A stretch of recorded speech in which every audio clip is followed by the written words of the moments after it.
Good morning dear students.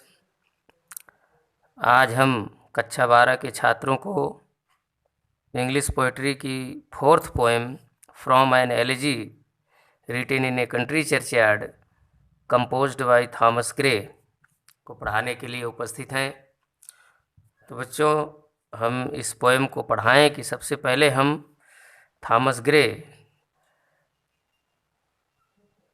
इस poem के poet के बारे में थोड़ी सी चर्चा कर लेते हैं। तो आइए, ये थॉमस ग्रे, ये इनका लाइफ स्पैन है 1716 टू 1771। ये इनकी जो बर्थ है, जन्म इनका 26 दिसंबर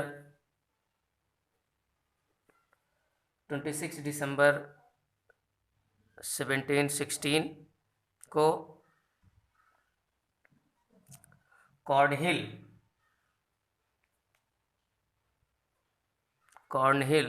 लंदन में हुई थी। और इनके पिता फिलिप ग्रे जी थे और मदर इनकी डोरोथी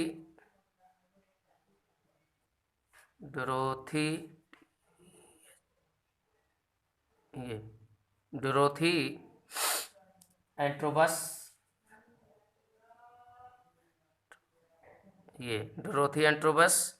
और बच्चों, ये अपने माता पिता के 5th चाइल्ड थे। और इनका जो एजुकेशन है, ये इनकी एजुकेशन ईटन एंड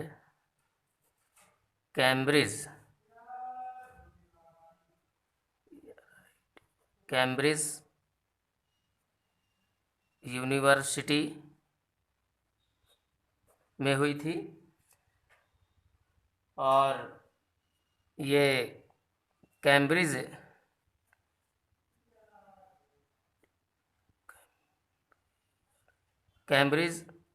में ये प्रोफेसर ऑफ मॉडर्न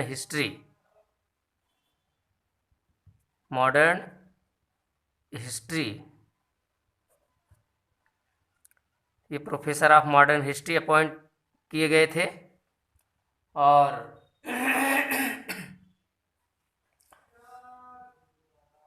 और बच्चों, इनके बारे में ये कहा जाता है कि ये ट्रांजिशनल पोएट थे।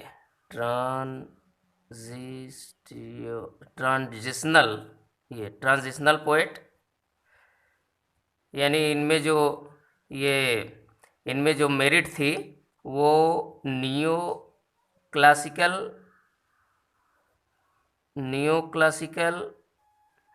And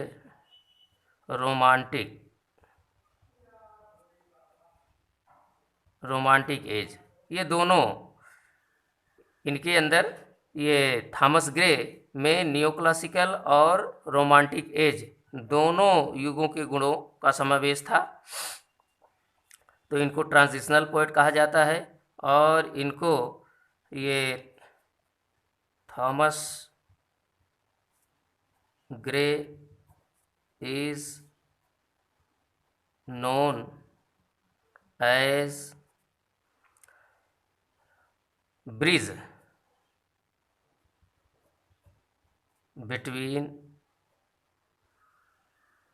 between neoclassical and romantic age. ये थॉमस ग्रे ये नियो क्लासिकल और रोमांटिक एज दोनों के बीच के बीच में ये ब्रिज का काम किए थे। और बच्चों इनको poet poet लाउरिएट,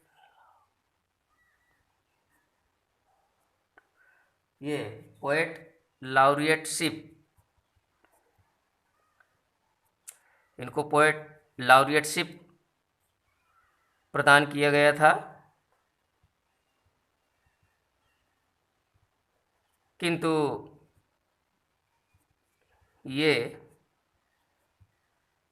denied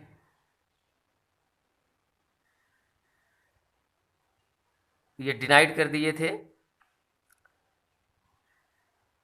denied bye Thomas grey. इन्होंने ये पोएट लाउरिएटशिप ये लेने से इन्होंने इनकार कर दिया था।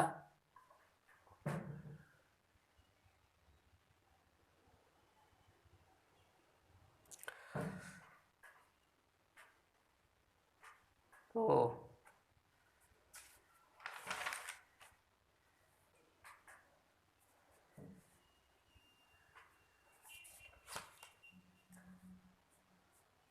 और इनकी डेथ ये 1771 में हुई थी।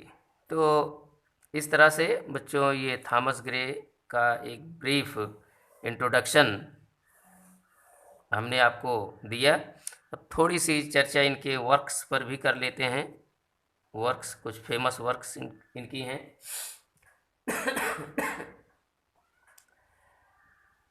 N odd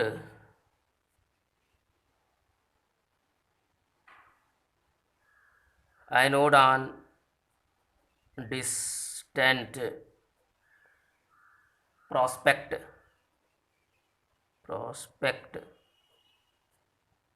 of Eton college, ये एक ओड है।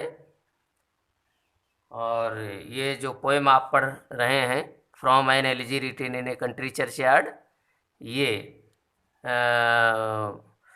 विश्व की फेमस एलिजीज में से एक है। और ये ओड ऑन द स्प्रिंग, ये है ओड ऑन द स्प्रिंग। और ओड ऑन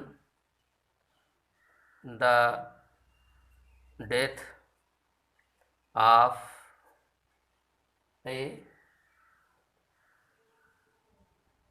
फेवरेट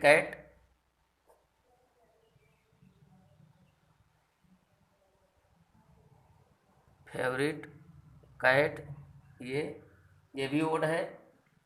और ए लॉन्ग स्टोरी,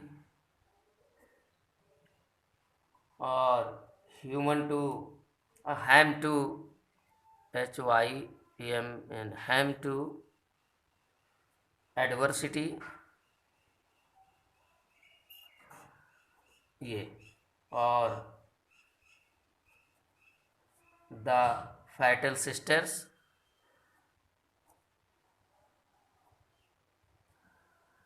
ये द फैटल सिस्टर्स।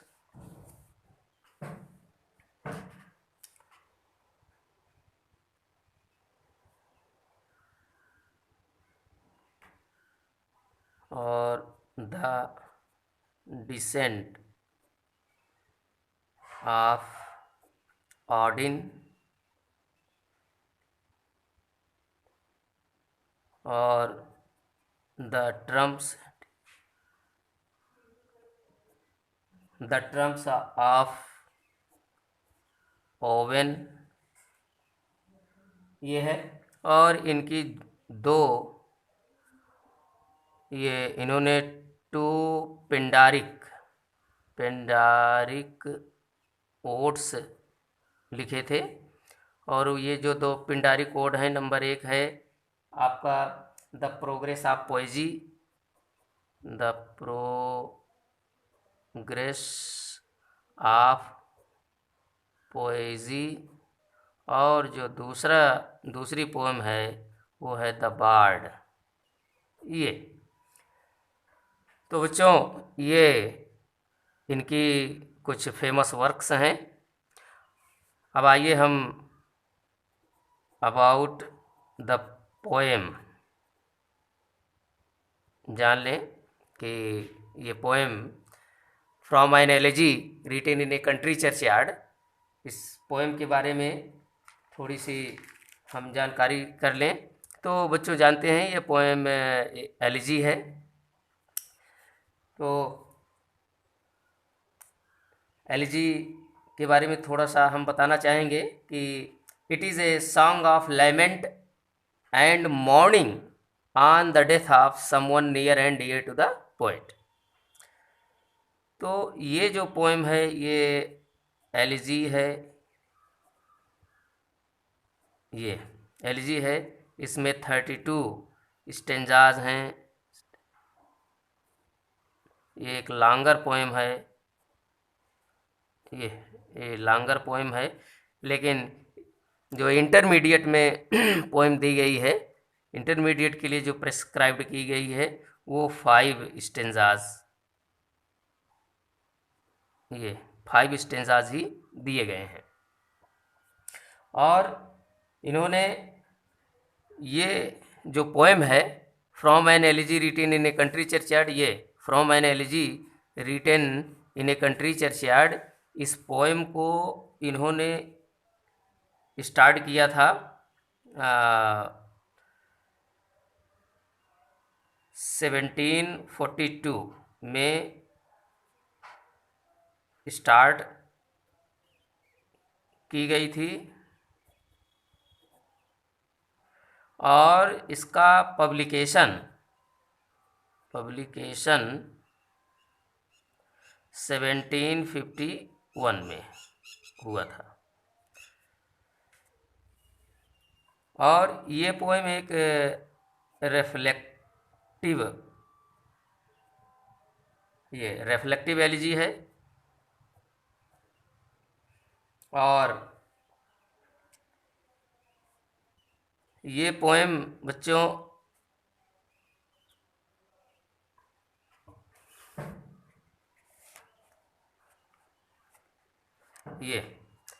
ये पोएम हीरोइक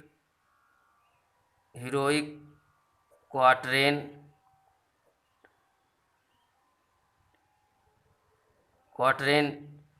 में लिखी गई है।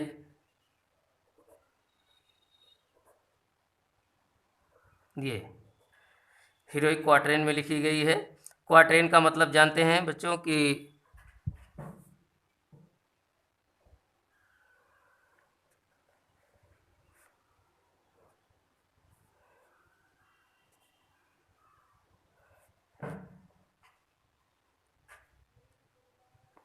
ये क्वार्टरेन जिसमें 4 लाइंस होती हैं, इसमें 4 लाइन हैं। और ये इसकी जो राइमिंग स्कीम है, ये राइमिंग स्कीम, ये इसकी जो राइमिंग स्कीम है A B A B, यही राइमिंग स्कीम पूरे पोएम में फॉलो की जाएगी। और ये आयम्बिक पेंटामीटर में लिखी गई है। ये आयम्बिक पेंटामीटर मतलब कि unstressed syllables followed by stressed syllable, तो वहाँ आयम्बिक पेंटामीटर होता है, यानी हर लाइन में 5 अनस्ट्रेस्ड और 5 स्ट्रेस्ड सिलेबल्स होंगे। ये तो इस तरह से ये पोएम, और इस पोएम की जो थीम है वो थीम ये है डेथ, डेथ एंड मोर्टैलिटी। ये डेथ एंड मोर्टैलिटी, ये इस पोएम की थीम है। तो बच्चों ये रही पोएम, पोएट और पोएम के बारे में ये इंट्रोडक्शन। अब आइए हम सीधे इस पोएम को पढ़ते हैं स्टेंजा वाइज। तो आइए देखिए। The curfew tolls the knell of parting day. Curfew गिरजाघर की घंटियां, the bells of the church, curfew means the bells of the church, tolls means rings, बजती हैं, knell, knell means funeral bell या death bell, जो मौत, किसी की मौत पर बजाई जाती है, पार्टिंग मीन्स डाइंग या departing, the lowing, lowing means bellowing, रंभाते हुए, हर्ड ग्रुप ऑफ कैटिल, मवेशी पशुओं का झुंड, wind, wind means to go in a zigzag way, टेढ़े मेढ़े रास्ते से जाना, the lea, lea means grass land, meadow घास का मैदान, द प्लाउमैन मीन्स फार्मर किसान, plods, plods means walks with difficulty,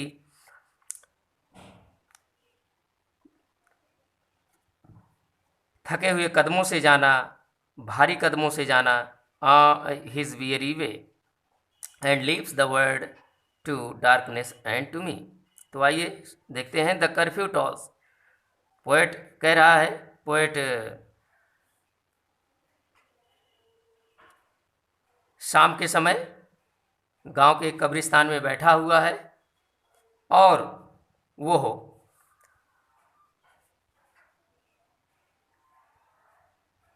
उस कब्रिस्तान में जो कब्रें हैं वो उनकी दयनीय दशा को देख करके वो रो रहा है, और वो कहता है द कर्फ्यू टॉल्स, गिरजाघर की घंटियां बजती हैं, the knell of parting day, और समाप्त होते हुए दिन की, समाप्त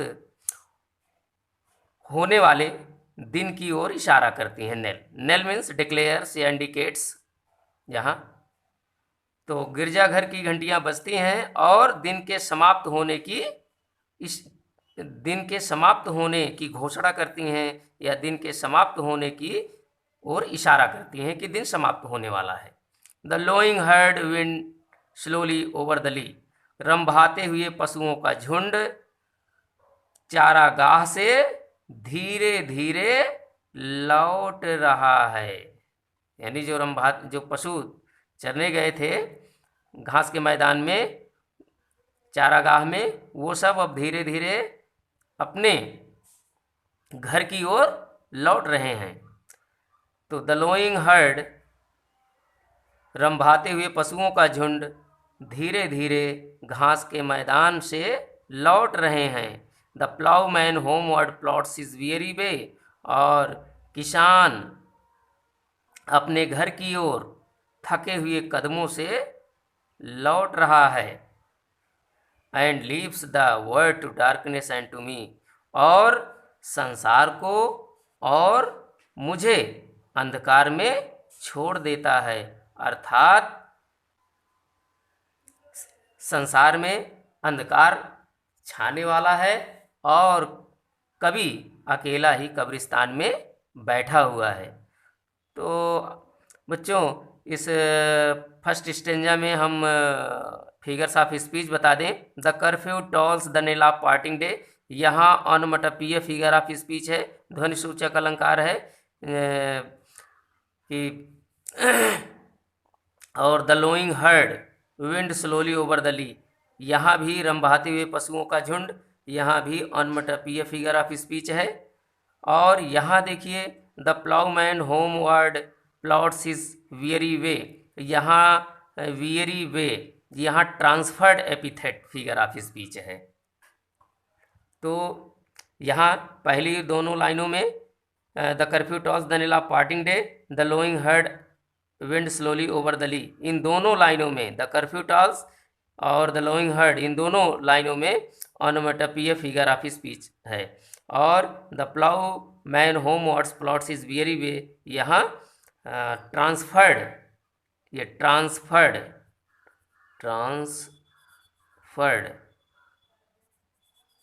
एपिथेट, ये ट्रांसफर्ड एपिथेट। और यहाँ इन दोनों लाइनों में onomatopoeia,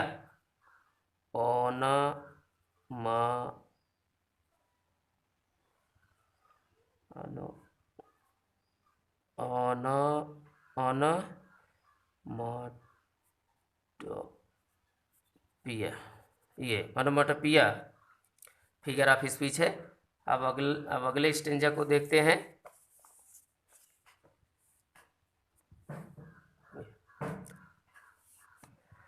Beneath those rugged elms that your trees said, beneath means under, नीचे, rugged means rough, खुरदरे, elms a kind of forest tree, जंगली वृक्ष, एव ट्री एवरग्रीन ट्री, सदाबहार वृक्ष, शेड माने छाया, where heaps, heaps माने rises, turf A kind of grass, एक प्रकार की घास है, मोल्डरिंग डिकेइंग, नष्ट होती हुई झड़ती हुई, हीप, हीप मीन्स ग्रेप्स, कब्रें, each in his narrow cell, narrow means not wide, तंग, सेल मीन्स ग्रेव, कब्र, एवरलेड, हमेशा के लिए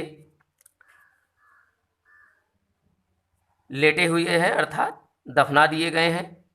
यहाँ the rude, rude means simple and illiterate, सीधे साधे, फोर फादर्स एंसेस्टर्स, पूर्वज, हैमलेट मीन्स स्मॉल विलेज, छोटा सा गांव। तो आइए देखते हैं, बीनीथ दोज रगेड एम्स, इन्हीं चीराबेल वृक्षों के नीचे, इन्हीं चीराबेल वृक्षों के नीचे, दैट यू ट्रीज शेड, और सदाबहार वृक्षों की छाया में, where heaps the turf in many mouldering heap, जहाँ की नष्ट होती हुई, मोल्डरिंग मीन्स डिकेइंग, नष्ट होती हुई कब्रें हैं, व्हेयर हीप्स द टर्फ, जहाँ की टर्फ नामक घास या जिन पर टर्फ नामक घास उगी हुई है। Each in his narrow cell for ever laid, प्रत्येक अपने तंग कब्रों में हमेशा के लिए सो गए हैं, हमेशा के लिए लिटा दिए गए हैं, हमेशा के लिए लिटा दिए गए हैं। The rude forefathers of the hamlet sleep, कौन हमेशा के लिए अपनी तंग कब्रों में लेटे हुए हैं? The rude forefathers of the hamlet, वो इसी छोटे से गांव के सीधे साधे पूर्वज हैं जो सो रहे हैं। Each in his narrow cell for ever laid, अपने प्रत्येक अपनी तंग कब्रों में हमेशा के लिए लेटे हुए हैं। वो कौन लेटे हैं? वो हैं छोटे से गांव के सीधे साधे पूर्वज, वो अपनी कब्रों में सो रहे हैं, अर्थात वो मौत की नींद सो रहे हैं। अगला देखिए, the breezy call of incense breathing morn, breezy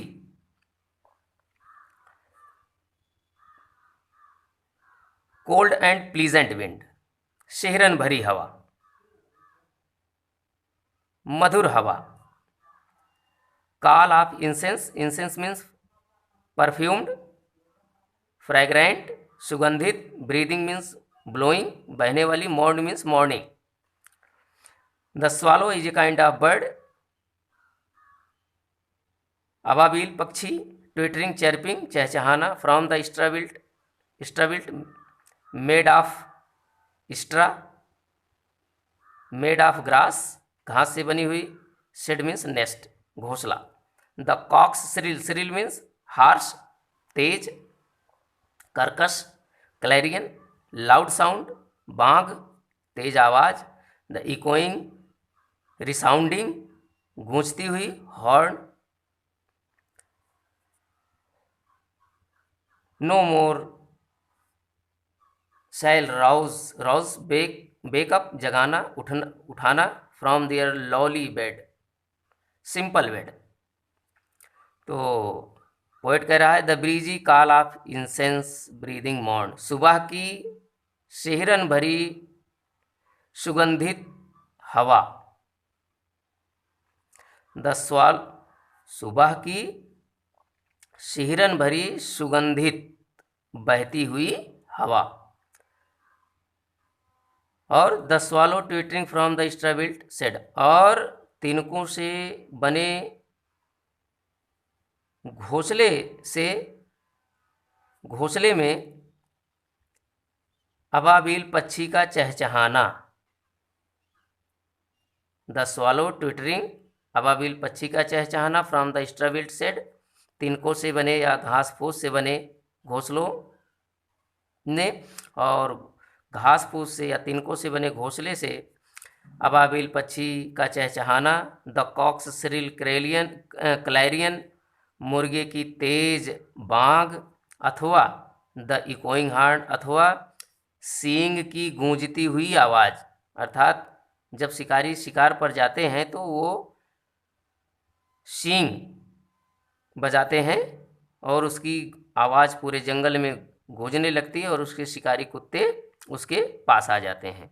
तो वही कह रहा है कि आर द इकोइंग हॉर्न अथवा शिकारी के द्वारा बजाई गई सींग की गूंजती हुई आवाज़, no more shall rouse them from their lowly bed. ये सब इन्हें ये फोर फादर्स हैं, जो पूर्वज हैं, इनके साधारण बिस्तर से कभी नहीं उठा पाएंगी। यानी ये सारी चीज़ें, चाहे वो सुबह की सिहरन भरी सुगंधित हवा हो, चाहे अबाबिल पक्षी का चहचहाना हो, चाहे मुर्गे की तेज बांग हो, या शिकारी के हॉर्न की गूंजती हुई आवाज़ हो, ये सारी आवाज़ें इन सीधे साधे पूर्वजों को इनके बिस्तर से, इनके साधारण बिस्तर से अर्थात इनके कब्र से नहीं जगा पाएंगी, नहीं उठा पाएंगी। आगे देखिए,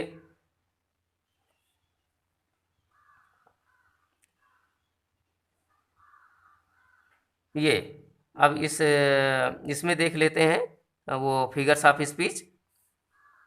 देखिए बच्चों, यहाँ मेनी ए मोल्डरिंग, यहाँ मेनी अ मोल्डरिंग, देखिए यहाँ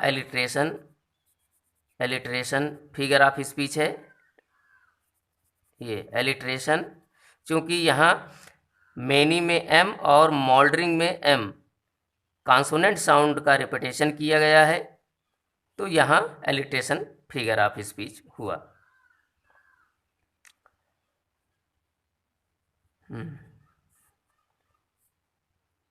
अब यहाँ देखिए द स्वालो ट्विटरिंग, यहाँ the swallow twittering from the straw built, यहाँ ऑनोमेटोपिया फिगर ऑफ स्पीच है, ध्वनि सूचक अलंकार है।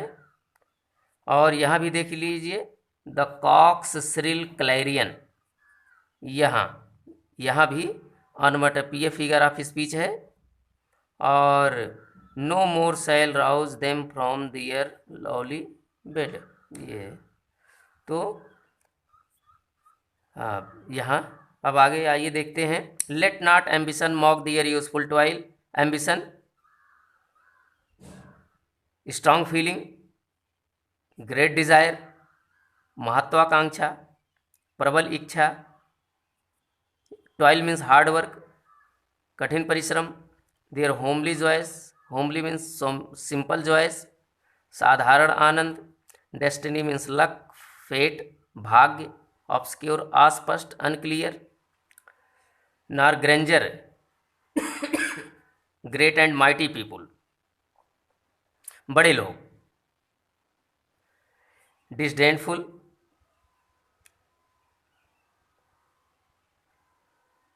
फुल ऑफ हेट्रेड घृणा से भरी हुई या घृणापूर्वक, the short and simple annals, annals means history,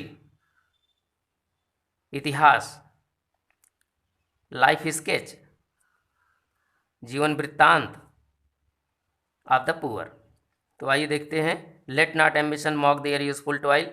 यहाँ पहले ही लाइन में पर्सनिफिकेशन फिगर ऑफ स्पीच है, let not ambition mock their useful toil. देखिए ये, तो महत्वाकांक्षा को उनके उपयोगी कठिन परिश्रम की हंसी नहीं उड़ाना चाहिए, अर्थात महत्वाकांक्षी व्यक्ति को